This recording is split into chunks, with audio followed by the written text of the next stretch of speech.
嗨，大家好，我是老魏。今天老魏和大家聊聊天啊。这个随着中国这个对越南旅游的开放啊，这个越南迎来了首批的中国游客。这首批的中国游客里面呢，以这个来越南考察的比较多，其实真正来纯玩的相对来说还是比较少啊，就是带着投资目的的非常多啊。我在不同的地方都看到过这种中国来的考察团啊，有是个人团，有的是那种集体团，有的人多了5、6个，人少的嘛也都是单兵，对吧？然后来越南的目的都不相同，但大致呢都是一样的，就是寻找新的机会，走出来才能找到新的机会。越南这边确实机会很多，越南这几年的经济发展，其实挺好的，对吧？这个我们可以看一些数据，越南的经济一直排在这个亚洲的前面，是这个经济增长的一个龙头，甚至排在了经济的增幅啊，增长速度是排在了世界的前面的，所以越南一定是新的机会就比较多。但是任何一个事儿啊，就是一定是机会越多，陷阱也就越大。就是你可能你来了越南，你未必能赚到的钱啊。这个以前老魏在视频里也跟大家聊过，到越南你未必能赚得到钱，真是这样的啊。但是你来越南也未必不赚钱，所以这个机会还是相对来说比较大的啊。但是你要真正的想在越南立住脚，你真正要注意以下几个问题啊。你真的想好了你要来越南吗？就是首先的一点就是说，我们来越南的目的是什么？是捞一票就走，还是想在这里落地生根啊？就是李光耀曾经对很多华人说过，对新加坡的华人就说过这样一句话：我们是落叶归根还是落地生根？就是你来了越南以后，你想来多久？你想在越南做多长时间的生意？你是想赚了一笔钱就回去，还是想在这边做一个渠道，就是说做一个能够长期的促进这种两个国家之间的贸易也好啊，或者说技术交流也好，就是你能准备在越南作战多长时间啊？就是在越南你准备生活多久，做多久？是做一笔生意就回去，还是做很久？这个你一定要好想清楚啊！你不要想着中国生意我还在做，越南生意我也做，然后这边跑跑那边跑跑，实际上这个是真的不容易的。这个你可以问很多在越南做生意的中国老板，这个如果在越南投资做甩手掌柜是非常难的，几乎是一定会亏的啊！因为中越之间文化上还是有差异的，你的越南员工你是很难甩手就是交给他做的，因为这个你交代他的内容他未必能够完全理解。这个能遇到好的员工你就赢了，遇不到好的员工你实际上是很头疼的，对吧？这是第一。第二一个，来越南你对越南了解多少？你是通过这个自媒体或者说通过网络听大家说一说，你就觉得来越南这就是机会了？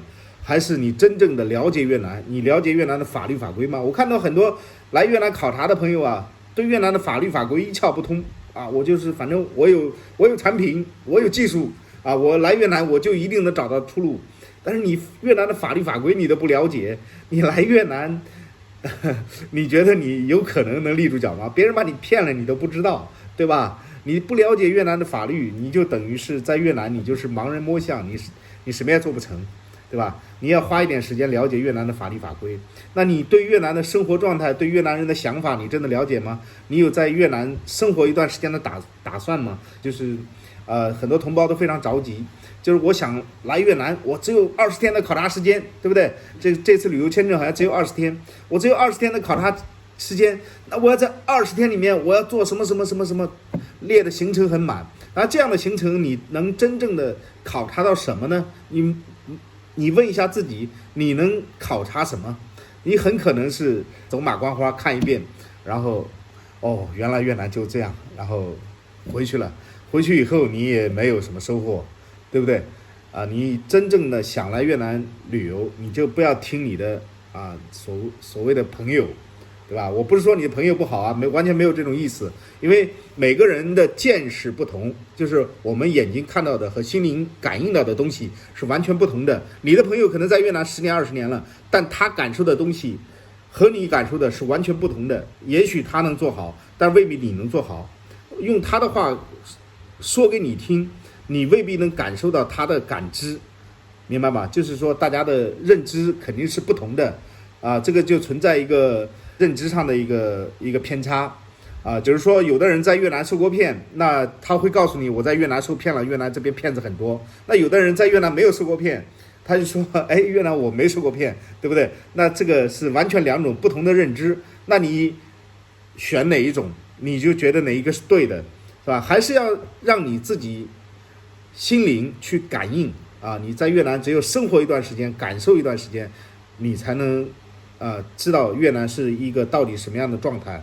也就是说，你不要听别人怎么讲啊，别人怎么说，你自己稍微的学几句越南语，就差不多能够在越南社会上能够自由的走动啊。你从家里出门，然后再能回来，你一定要有自己对越南的一个认知啊。还有一块呢，就是说我们都知道啊，在中国买的手机，出了中国以后，我们手机上的软件是不能用的，能用的可能只有一个微信啊，别的东西是不能用的。你要准备好，就把你的手机软件啊，就是能够下载一些国际上能用的软件啊，能够更加方便你的生活啊。有很多越南人他是不太喜欢用微信的，他只有和中国朋友交流的时候才用微信。那换句话讲，就是说我们是不是强制别人一定要用微信跟我们交流呢？是不是应该是落地生根啊，去入乡随俗学习他们用的软件？那他们用的软件在越南一定比我们的用的东西方便，对吧？因为越南社会它用的最多的软件一定是在越南社会是最方便的，就我们是尝试的学习，那你才能可能融在越南，对不对？所以呢在越南生活呢，其实说简单也简单，说不容易也不容易。有很多中国朋友甚至是第一次出国啊，真的是既不了解越南的文化，也不了解越南的社会生态。那我只能说，我真的很佩服你的勇气啊！你能过来的话，确实了不起。但是你真的剩下的东西，你准备好了吗？你想在越南待多久啊？想做什么生意？想投资多少？然后你要不要了解越南的社会生态？还是让越南的员工来迁就你？对吧？员工的心里怎么想的？你愿意跟他多交流吗？多沟通吗？啊，这个都是很考验人的问题。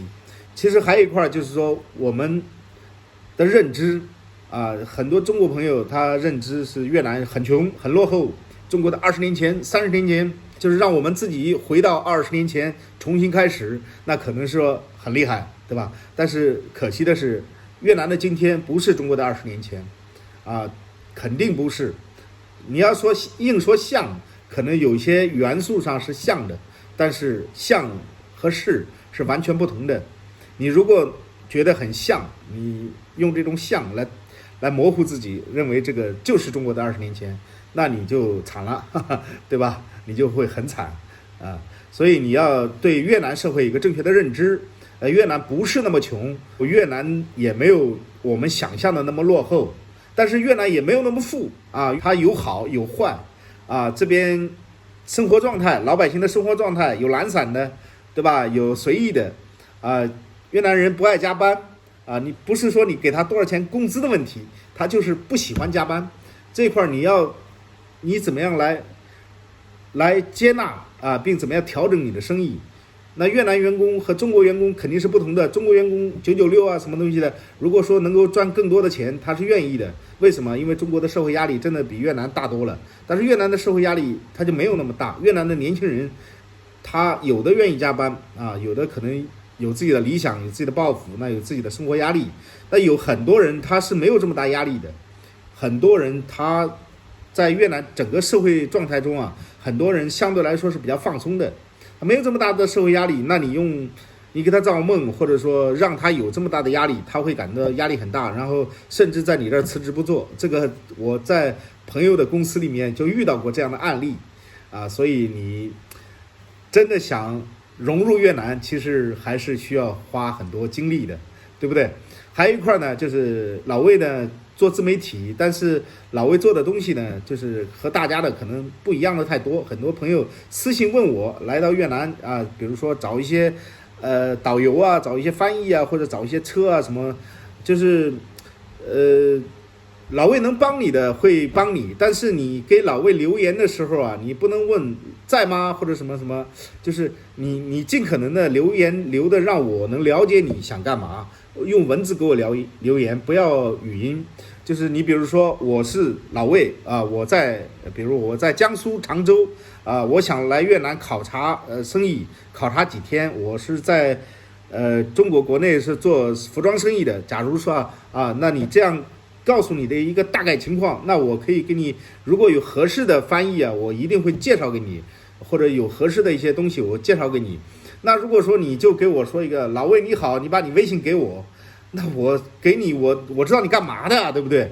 那这个交流的成本就太高了，我也来不及一个一个回你，不是我托大啊。所以就是有朋友我不回你信息呢，你也不要生气啊，就是你要是按照正常的一个流程来跟我说，所以大家也包容一下吧，非常感谢，非常感谢啊！那今天的视频呢就到这里，感谢您的欣赏，祝您生活愉快吧！关注我啊，关注老魏啊，拜拜。